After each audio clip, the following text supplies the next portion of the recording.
Welcome from Hollywood, California, the entertainment capital of the world. We're here on the Paramount Studios lot for Cinegear Expo 2014. This is Cinema 5D on the Couch, presented by G Technology, Rode Microphones, Vitech Videocom, Post Magazine, and Owls Media. This is your host, Nino Leitner. Welcome to another episode of Cinema 5D on the Couch, here from Cinegear 2014 at the W Hotel. Today we have a special show which is post-production related. Here on the couch we have Robert M. Mikulski, a supervising editor of The Voice. Mm-hmm. We have Grant Messon, associate and online editor at The Voice. We have Justin Block, Discovery Channel media manager, and Mark Anderson, solutions engineer at G Technology, one of our dear sponsors. Hi guys. Ooh, I got that off, so yeah, it's done. So The Voice, it's a very high profile show known all over the world in a lot of different countries. Mm-hmm. But I think few people in Austria, where we're from, might not know it. Maybe you two could explain a little bit about the structure of the show and how it works. In the United States version, there's actually over 50 of them worldwide. They all vary just a little bit differently for each culture, for each country. But the United States version starts off with the blind auditions. We have the battle rounds part 2, then we do the playoffs, and then we go to the live shows. The blind auditions are taped live to tape with the audience seeing exactly how the coaches are listening to the contestants. The battle rounds are also shot live to tape as well, but then edited to add in the behind the scenes, what was going on the weeks before. The Battle Rounds 2 is, again, another step of the Battle Rounds, shot and done the same way. The live playoffs have been live in the past, but this past season, due to, the coach schedules and stuff, we actually had to tape those, and that was a turnaround inside of a week. Yeah, for the first episode. So the first episode, we literally shot on a Monday and Tuesday, or no, it was actually a Wednesday and Thursday, and we delivered them and aired them on Monday and Tuesday of the very next week. And then the live shows are weekly shot, Monday, Tuesday, live in front of a studio audience. Okay.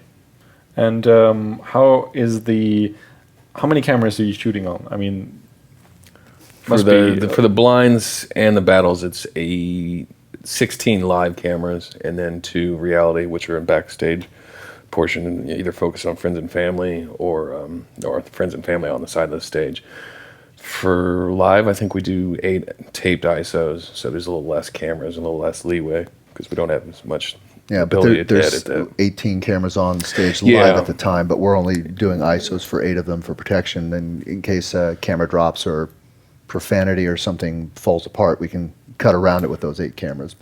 So there's a lot of footage being generated constantly. Yeah. What's the process? How do you deal with all that on the back end, behind the scenes? I don't know. It's because I'm just trying to put my head around it. There is so much footage and 18 cameras. And also the different formats, because we shoot on F800s, RE Alexa. We also shoot F5s, XD cams, and then the stage cameras, and they're shooting a variance of stage cameras are shooting 59.9.4 interlaced. The reality cameras are shooting 29.9.7 progressive. The RE shooting at 23.9.8. And then some of the 23.9.8 stuff, and we get some of the NBC footage that ends up intertwining with that. And on average, it's 10, 12 hours of just straight shooting during the day. So it's an organizational. I can't think of a good word to use, but it's a whirlwind to actually get all that footage organized and distributed for all the editors to use. Yeah. How does that compare to work at Discovery Channel? I'm sure you as a media manager have to deal with that all the time, like constantly. Different kinds of footage coming in. Different cameras, different sources. Cameras. We have multiple productions shooting multiple kinds of cameras, so it's not always the same kind of workflow. We have to assess each show and assess each file type and go, okay, this is the workflow we're going to have for this show. And say like Alaska: The Last Frontier, one of our prized shows, has about 3 or 4 cameramen on one particular shoot. And they shoot 105, XF 105, XF 305, GoPros, 5Ds. They have a lot of cameras to pick from. And they'll shoot on the field and digitize to their systems and send us hard drives of footage, and then we'll deal with it over at post. Yeah. AMA link, transcode, all that business. So you transcode everything into the one editable format, or do you work with original media? Well, sometimes we work with the original media. We'll put the original media onto a nearline storage. We'll AMA link that footage and transcode to a compressed format, usually 15:1s within Avid, and that is what the editors will work with. And then when it comes time to upres the show, we'll link back to the AMA, so then we'll have the original camera, raw file type in our cut, and I'll consolidate or transcode to DNX 145, DNX 220, depends on what the online house wants, and put all that on a hard drive and send it to them, and then we'll finish it with them. Okay. How does that compare to your workflow? I mean, We kind of operate on a traditional tape-based method with baseband upres. All our files that come in, the camera crew actually, now that we're on, when we're on the F5s, we used to use C300s, but we're actually laying all that off using export to disk or export to XD on the Avid and making it a whole new source from that. And that we ingest using our ingest software. And so we'll use the proxy files, which is MPEG 525, I believe. And then that's our low-res video we use for everything. And then we online at 220. through, I mean, all your clients, I'm sure you hear these stories every day. I guess, Mark, for G Technology, this is like daily business. What do you think has changed over the past few years when it comes to, you know, the amount of data being generated and the demands for storage? Well, it's certainly one big thing is 4K, because you're increasing the frame size by a factor of 4, in essence, over what people are traditionally shooting. And especially for those shooting uncompressed who can, or a lot of people like to shoot uncompressed when they can. That's at least in the feature side. I know on the television side, they'll shoot 4K ProRes just because of the size of the data involved. So the challenges, I want to say, come in when in moving data, and that's where we see hard drive technology changing, the broader adoption of SSD, but also solutions coming in.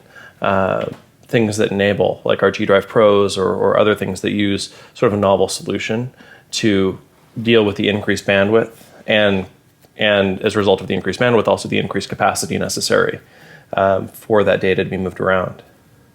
And it's unique for every show as well, because I was going to ask you guys, I know you do some packages as well, the background stuff going in that you use to fill along the way. What's your workflow? Do you know what the workflow is like on that on set? Those will vary just simply because sometimes we're actually using our crews. Sometimes in remote locations we're using local crews. So it's what comes back to us is what we have to deal with. And I mean, we've literally had to deal with iPhone videos, Droid videos, GoPro stuff, as you mentioned, and all that kind of stuff. Shot at wrong frame rates. Hey, for some reason we wanted to shoot this at 80 frames a second. You know, you went super slow-mo of him walking down. Exactly, clever stuff like that.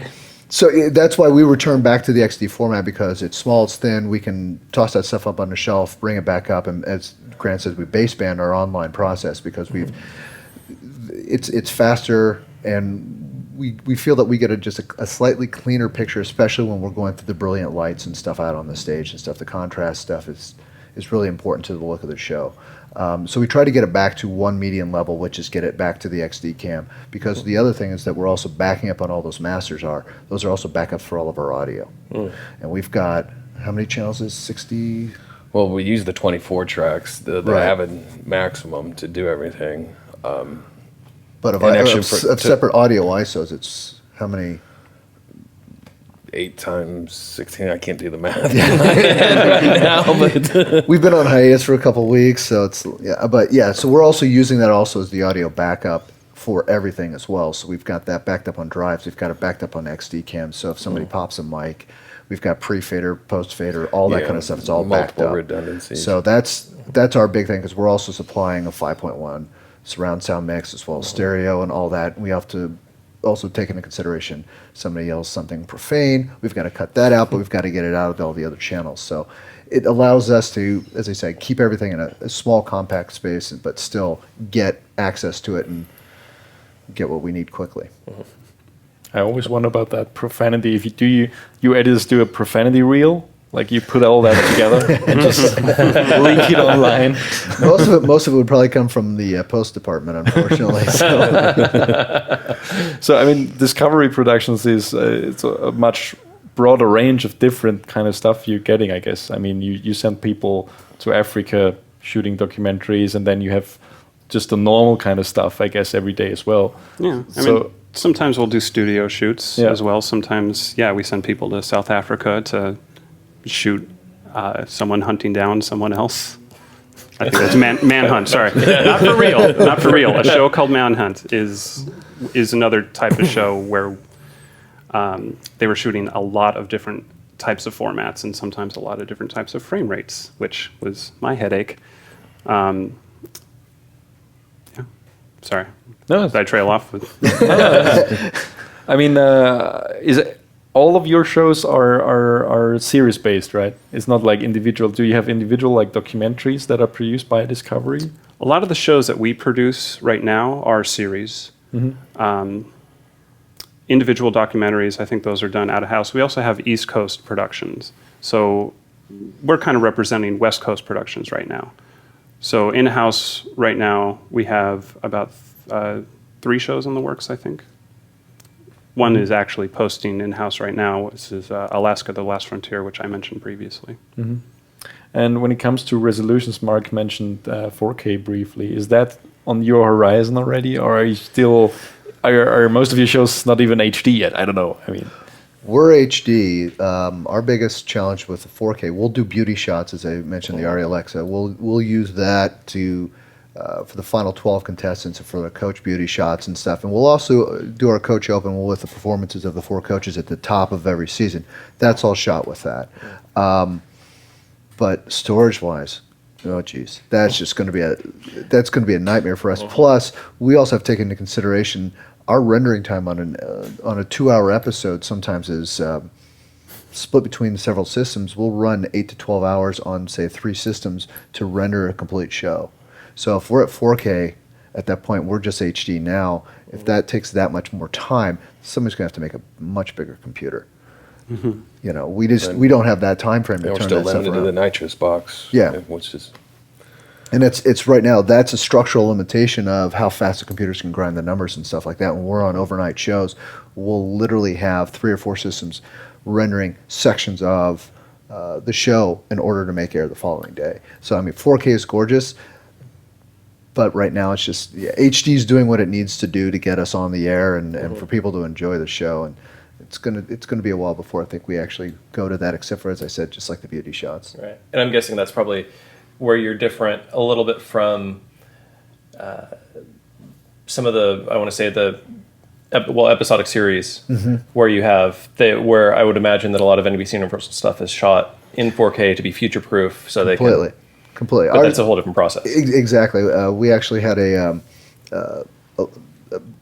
bit of a tie-in with one of the shows, Law and Order, where they were doing one that was based around a show like ours, and they wanted some information like, does this look right? Is this how you guys do it? And, they were talking about using what was it, the F5? So like, we're using those are the worst cameras that we use. We're like, those are some of the best ones.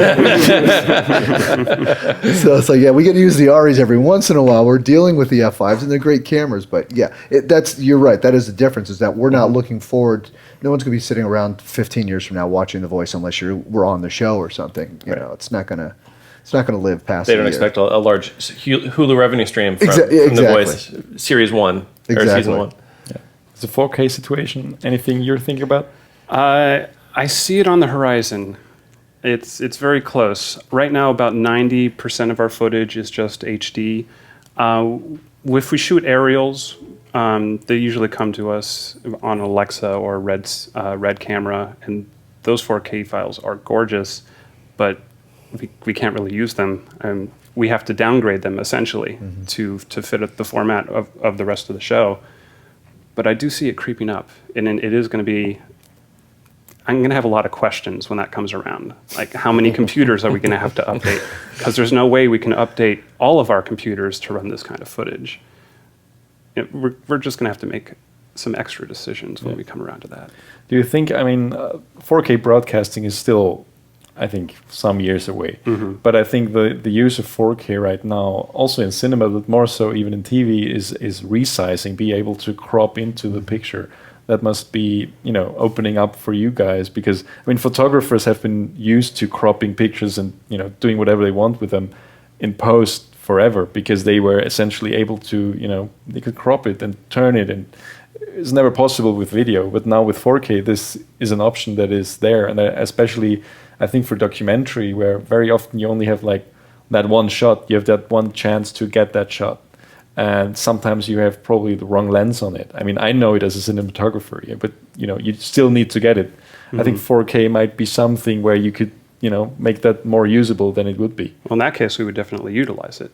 Right now, since all of our footage is in 4K is basically aerials, we probably don't use it. Although we have, HD is high enough quality that we do still crop in. We punch into a shot if we need to just show a certain segment of it.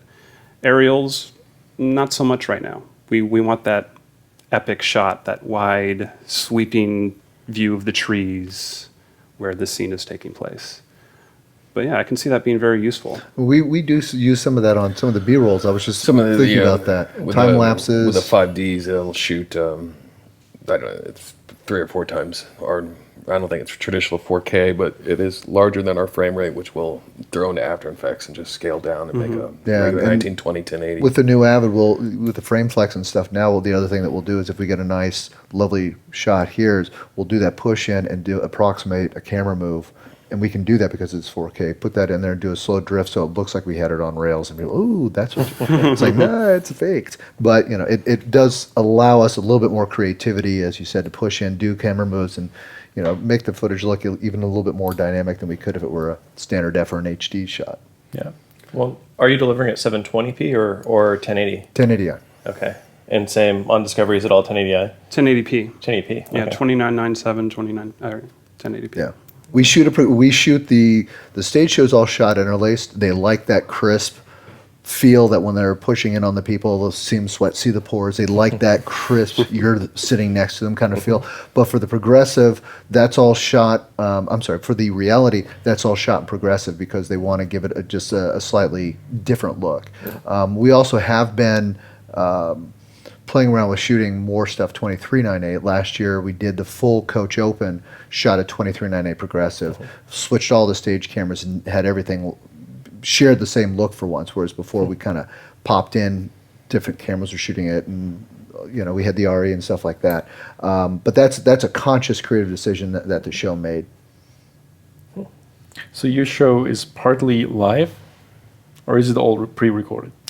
The live episodes at the very end are all live. There are taped elements that will be the packages that are, these 1.5 to 2 minute packages that will show during the live performance. The blinds are shot what we call live to tape, which means they're shot live. We're not stopping down. And then those are edited later on. Same thing with the battle rounds. So all of that is actually shot live to tape. We don't stop anything down. Even if somebody blows a mic during a blind audition or battle round, that's what happened. So the process is not so much different, the pre-recordings and the live ones. Exactly. Okay. Let's talk about the post-production workflow in general. You get the footage. What happens next? It's like, I'm sure there's differences between where you worked. How many backups do you have? Where do you store them? Is like you mentioned you're still tape-based. Well, as Robert alluded to, any formats that come in on disk or file-based, we put onto an XD. So we use that as a traditional tape, even though it doesn't have tape media in it, so to speak. Then when all the footage comes in, we just throw it onto the ISIS via auto ingest software, which just pulls the proxies off, and then we just throw it in a library. Not throw it; it's actually cataloged and subject, organized in a vault. But that's how we work. So the original footage is still on that one disc, essentially the Blu-ray disc, the XD-Cam Blu-rays. Correct. So you don't have a copy of that. No, that becomes our master source. Until we start onlining it, we usually have a section of our ISIS reserved for the original file. because it comes in on a drive. We copy that to our ISIS and then make our reels from that, and then we ingest a low-res proxy file off of it. And we've also got camera crews doing that out in the field now as well too. If they're shooting the F5s, on the disk base, they'll actually do that and they hand us the XD cam. That becomes a camera master. They'll hold on to that for a little while. I forgot that we're doing that. Yeah. So you transcode everything to XD cam. Yes. What's your format of choice for the edits? Well, we usually have a media manager in the field with the camera crew. Say they shoot for a day on CF cards. The media manager will take the CF cards, dump the data load onto their computer, organize it based off of camera names, and put that media on a hard drive, mail us the hard drive, and that's where I come in. I'll take that hard drive and back it up to as many places as I can because we don't want to lose it. It's important to note that they also keep a backup on the field. So they have their footage up there. They send us the footage. I make a copy of it onto our nearline access storage, which is kind of like the ISIS. It just runs over the network. And then we AMA link it and transcode it to 10 to 1M, 15 to 1S, depends on the show's needs. And also make an extra copy of it somewhere and store it, in a safe place, just in case one hard drive decides to take a vacation. Yeah, and then when it comes time to online, we will link back to that footage that's on our nearline and go from there. So you have 3 or 4 copies of everything. Yeah, one copy in the field, which they probably also keep another copy, let's hope. And then a copy that I just put on a hard drive in our vault somewhere, and then a copy on our nearline storage, which is pretty secure storage. If 2 of those hard drives go out, we'll still have that media mirrored onto the other hard drives. Kind of acts like Avid storage in a way. Yeah. So you're all based on Avid? You all edit in Avid? Correct. We have a Final Cut Pro system floating around, 1 or 2, much to my chagrin. Yeah. Yeah, it's funny because I'm a production guy. I had to learn Avid in film school, and while I like the streamlined data workflow with Avid, it's hard if you sometimes. Very often I give edits to editors, and they work with Avid or Premiere sometimes. But I think for smaller productions, do you think Avid is something that could work? Because I always get the feeling it's like, if you wanted to do anything else than actually edit, like maybe put titles on, all that kind of stuff, is just more difficult with Avid, or getting PSD files in, stuff like that. Well, PSD files, I think Avid can import PSD Those go straight in. That's pretty standard. Yeah, you can actually bring those into the marquee and split the layers and Yeah. turn those into 3D. Couldn't used to. Yeah. Yeah, Absolutely, maybe yeah. that's where I stopped using it. There was a slow period in Avid's development where they really wanted you to bring stuff in the format that you were going to edit in, and that was it. They weren't going to allow the MP4s and all that kind of stuff, whereas Final Cut Pro is like, yeah, bring that stuff in. We can use that. And from my standpoint, being a finishing editor and online editor, it was really disheartening to see all this great work come to me and then go, this is an MP4 and it's 1/5 screen size, and you've been editing it in your offline like this, and it kind of looked big and crunchy, but now I can't do that and blow it up to HD size. So that was kind of a depressing thing that, Final Cut Pro allowed you to do that. Avid didn't, so it kind of kept not so unkind words, it kept the garbage out. It kept people from putting really bad video in and mixing it and go, this looks great, it looks fine. But now Avid has really opened things up to where PS3, like I said, we brought in YouTube videos. Yeah, everything will now Avid's allowing that to come in, but they're still doing it in a way that you can tell when you go to online that you're not handing them off a 240 by 120 YouTube video that somebody thought looked really good. Well, yeah, 'cause offline. we made a habit of mastering those sources in a high-def project, so the editors have no way of blowing it up and going, hey, this looks great. So they know the true size. See a bounding box around it, and they know that they're limited to that matchbook-size video in the middle of a television screen. Yeah, and I guess you're also an Avid? Yeah, we're also running Avid. Just a few Final Cut systems. 1 or 2, mostly for development. We have a development team upstairs, and they work on a lot of pitch reels. So I think Final Cut Pro Final Cut Pro ends up being their best friend because they can access any format that we give them. And a lot of the development editors that come in aren't very familiar with Avid, so Final Cut Pro is again their friend. But anything for a particular show that we know this episode is definitely going to go to air someday, we work on Avid. Yeah.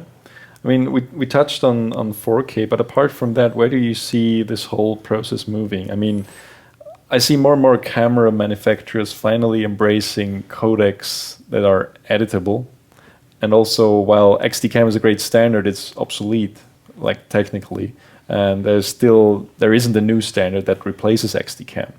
But we see some of the camera manufacturers now making cameras that shoot ProRes, and Sony putting in ProRes into the F5, F55.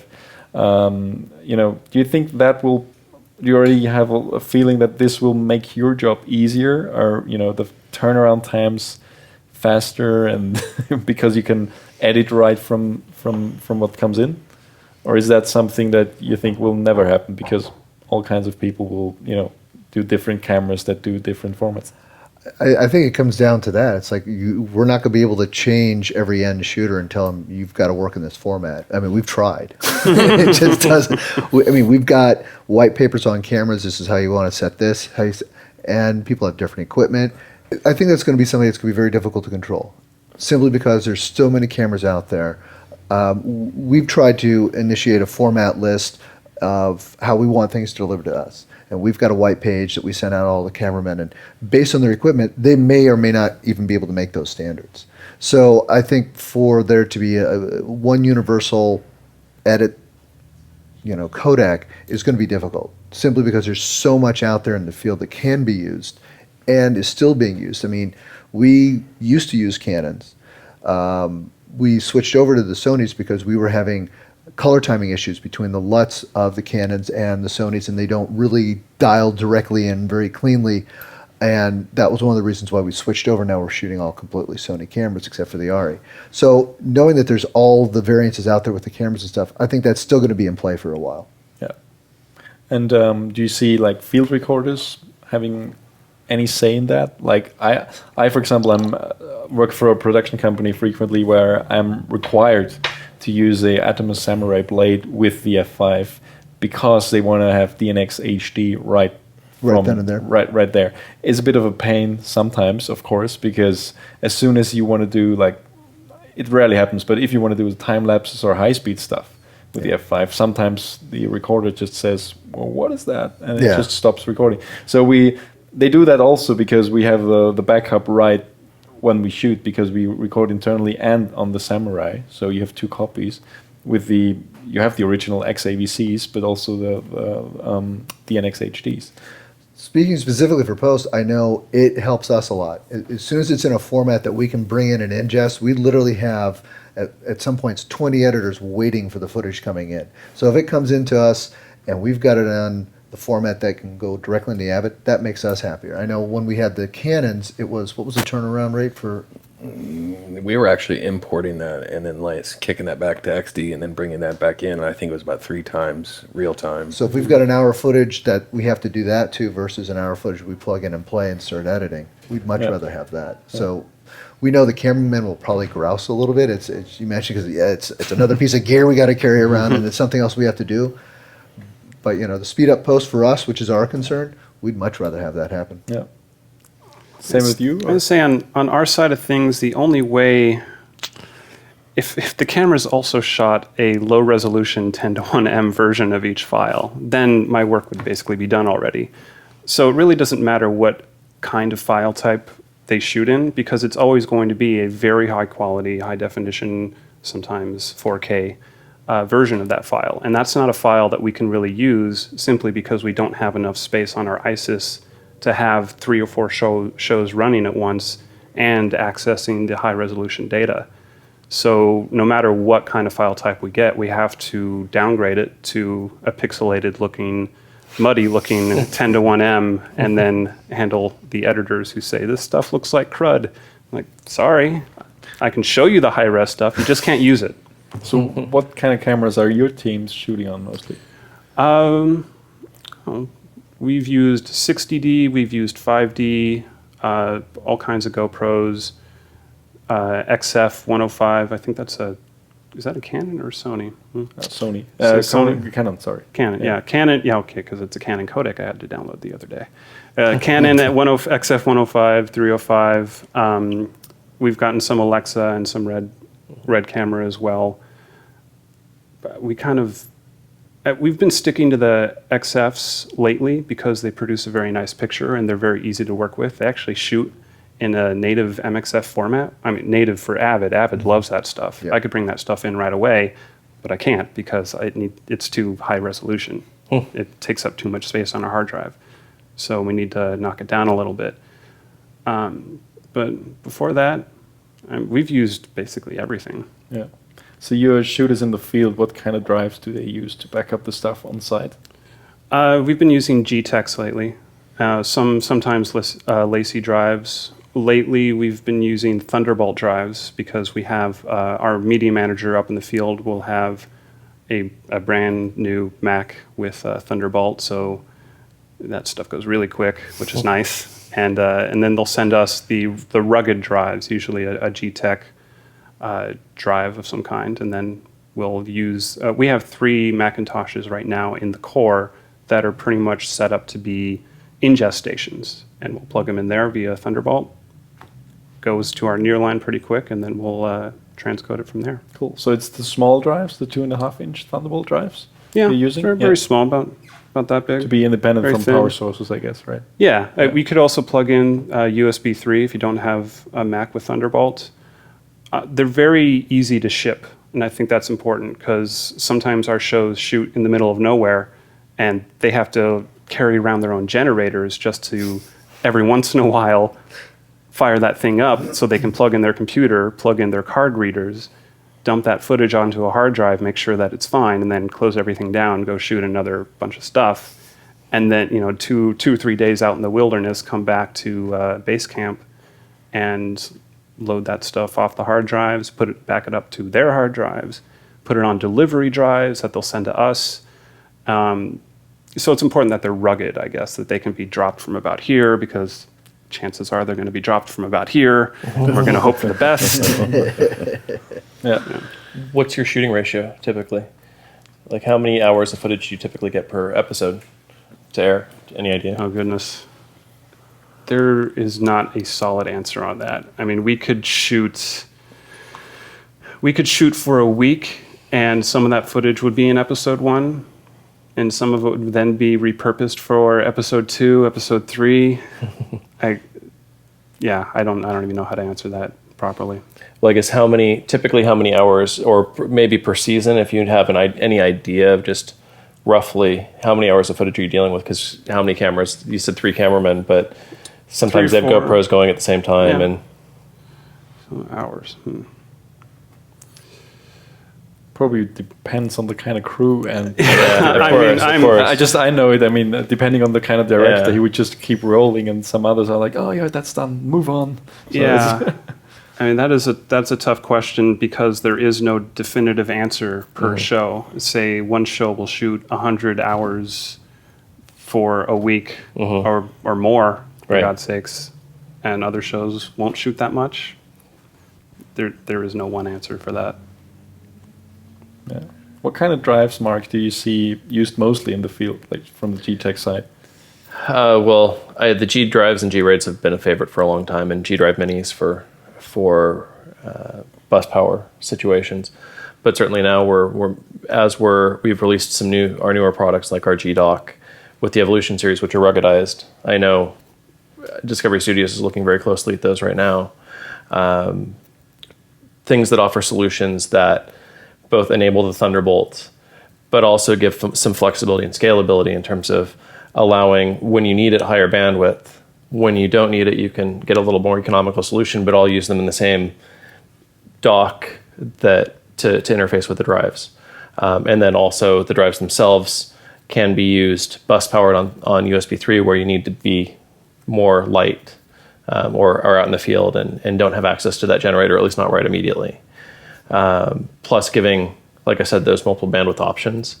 So if you're in a more rugged environment, or you are shooting a higher res footage like 4K and compressed, you have an SSD so that you're not slowed down in making the copies of the data.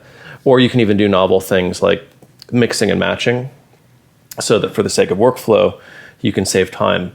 So those guys shooting in the field on a Red camera or on an Alexa or something where it's got very fast media and very expensive media, you can make one quick copy onto the SSD really fast, so that you can clear the media and get it back in the camera and get back to shooting.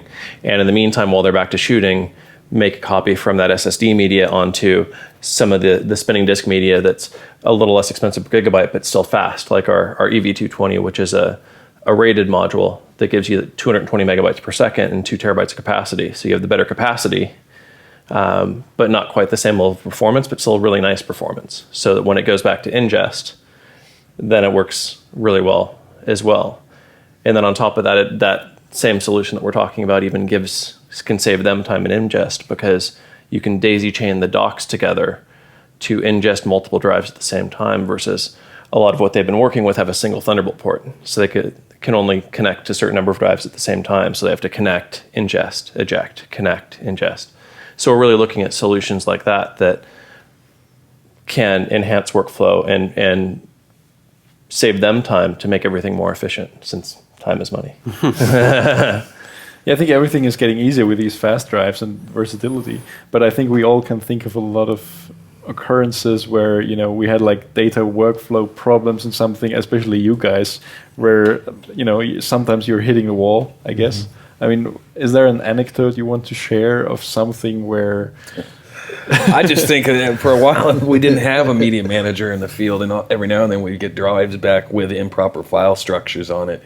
So the catalog trees weren't there, and you couldn't AMA it really quickly, and then you'd have to go through and rebuild it yourself, or instead of just a quick relink, we had to import the raw footage or something like that. So then there was the one where we got one of the drives, and the cameraman said, no, the footage is on there, and he had erased the footage because he had to in his hand, and he accidentally put the one he had just taped back into the camera and taped right over it. Mm-hmm. That was season one. That was a real tape then. No, that was a card. CF card. Also, you had to format it. Yeah, okay. And we mixed it up in hand and passed it on.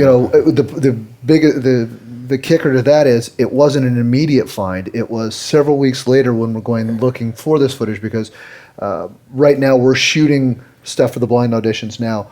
My editors don't start until the end of this month. So we're 3 weeks past this, and he's telling all of us, oh, no, that footage is on there. I know I shot it. Well, 3 weeks ago, he had reformatted the card out in the field and erased it. Was there any way to getting it back from the card? Or? He had already recorded something else on top of it. So that card had already been, as you said, this was season one. There were a lot of growing pains in season one, trying to figure out fast way to get this all done, right cameras and all that kind of stuff. But mistake hasn't happened since. So I mean, this is one of the things that I don't understand about the Sony cameras. I shoot a lot with the F5, F55 as well, but my main camera still is the C300 from Canon. And the one little thing that nobody notices is, but which is very useful for all kinds of documentary productions and all kinds of productions, dual slot recording. You can use both slots to record that same footage. Right. So I have that immediate backup. I just keep that. I just, ingest the other one, or I give that copy to my director or assistant, and he just keeps it in his hotel room. So you immediately have 2 copies before you actually go to the hard drive stage. Right. So, I wish that Sony would listen and put that into their firmware upgrade. This was on a Canon camera. Yeah. This was what I think that was a 5 or 7D. When we're still using those. Yeah. Yeah. So everything is changing when it comes to storage. I mean, you're still having your archival media, but that kind of stuff is slowly going away because we don't have cameras anymore that record, new cameras that record on these standards. What do you think where this all will lead for you guys over the next, let's say, 5-10 years? With hopefully another show, because that's going to get really really a grind. The voice has been great, but the more things step forward, such as the 4K, the bigger problems that we have with the turnaround. The faster the drives, that's great, but we've also got a pipeline issue. We can only have 20 editors plus 5, 6 assist stations. Yeah. And then we've got several, 3 onlines. 3 online. So we have 30 plus stations trying to grab all this media at the same time. And while the 4K is gorgeous, if we have 2 stations try to grab 4K media at the same time, the system's gonna come to a screeching halt. So that's the other, is the infrastructure within post needs to catch what these cameras can do and needs to catch what the drives can do. And that's where I'm seeing the biggest next push is going to have to come in the next 5 to 10 years, is within the post format of being able to get that, because at the end of the day, we're still delivering on HDSR because that's what the network still wants as a delivery. Now they do take that and they go out and make their own file, and it's small, very small compared to what we've given them. And that's because they're now just in the middle of getting on media drives for everything on that. They're still delivering a ProRes file, is my understanding. But so that's what the network is actually taking from. They're taking our HDSR, converting it down to a ProRes file, and then broadcasting that off of their media servers. So that stuff has to come up, because right now, what was the throughput on that? It was like less than 30 megabits or something. yeah, it was below 50. Yeah. I think it was 35. It's like right around 30 to 35 megabits, which that's less than what the XD cams will shoot. That's what they're broadcasting. That stuff is what needs to get up so we can see 1K, let alone 4K, go out to, the rest of the world and look as good. That's where I think the next boost needs to come in. I think it's a good point you're touching, because a lot of people rave about 4K, and what they're watching on TV, even if it's HD, it's so heavily compressed that you lose so much detail. We actually have a really bad story, or funny story about that. In season 1, we were trying to figure out what they were doing, because we had a guy who was against Black Duvetine in the background backstage. He was in a black shirt, black hat, and by the time he went home, he was a floating face because the compression had killed everything. And we're standing in our bay going, "This is not what we set out."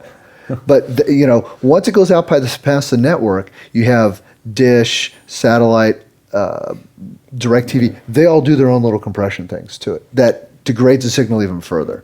And that's what we're constantly finding. We're trying to give gorgeous pictures as fast as we can, but at the end, the final delivery still comes through the local and then whatever TV set you have. So.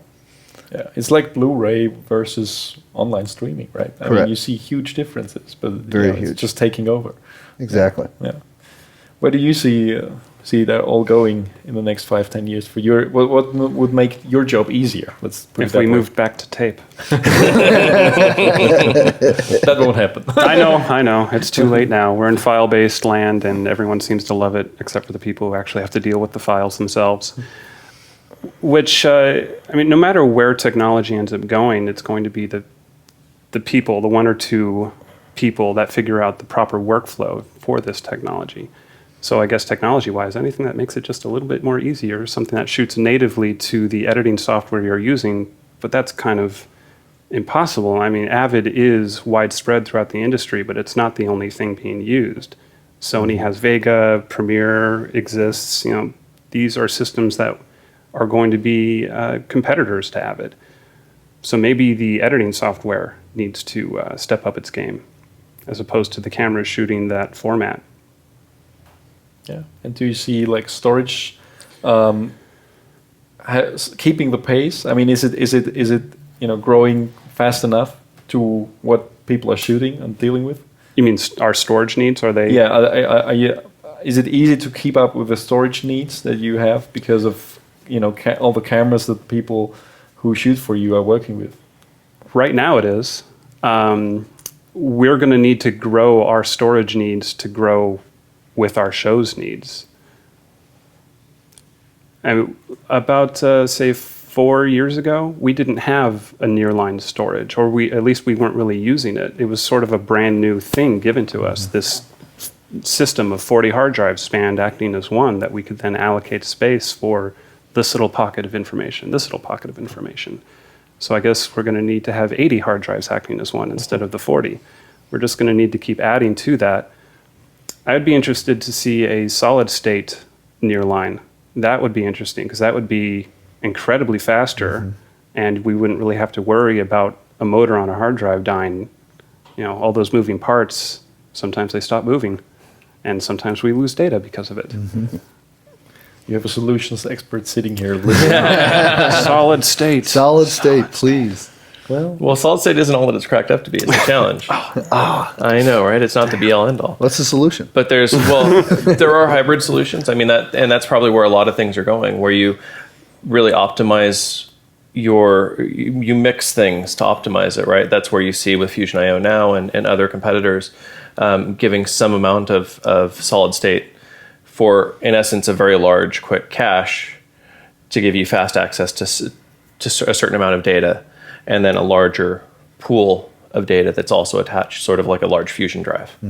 And the other thing is we have larger and larger hard drives coming to market too. I mean, from HGST, we have 6 terabyte drives on the market right now. So that would take, I don't know what your 40 drives are right now, but that would they're probably at best 4s.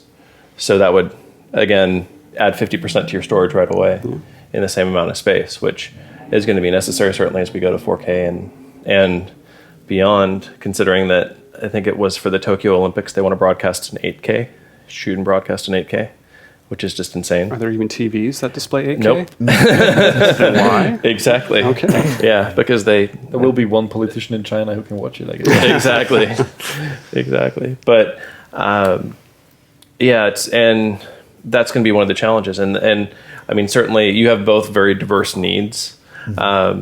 In terms of a live show, with having to have the 30 editors working at this, or basically 30 different stations working on the same footage at the same time, you need a very specific shared storage system and a lot of bandwidth and a lot of, it's a very specific architecture where smaller operations, and perhaps even, I mean, in your operation, there can be things that can be adapted, where you can be a little more agile by adding fast local storage and combining the fast local storage with large shared storage, which is what some have done as well, is where because then the infrastructure costs are decreased. You don't need to upgrade the system from 8 gig fiber to 16 gig fiber right away. Instead, you put a fast Thunderbolt 2 based system in your edit bay and still have the 8 gig fiber coming in to share the data. And maybe even in that case, you don't necessarily need to go down 10 to 1 in local, like you have certain shows in certain bays, depending on how many editors you have working on each show, because that's really the question in terms of, and it all comes back to workflow.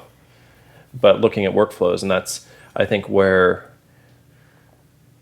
that's what really 4K is doing, is causing people to have to look at workflows, because it was, honestly, I think people in certain ways have gotten complacent because it's kind of easy to work on HD, just as it was, well, at least at this stage of the game. It wasn't at the beginning. It confused a lot of people at the beginning. Right, but that's because they were used to working standard def. Yep. Right, and it's the next leap forward, and what do we have to do? And granted, the other issue is now we've pretty much all gone to file-based systems. When we were all in the SD world, it was all tape-based, or largely tape-based. And so now it's how do we change the workflows and really develop the workflows that make sense to make the process more workable. All right, I think that's a nice endpoint to wrap it right there. Thank you, guys. Thanks for your time. It was a pleasure.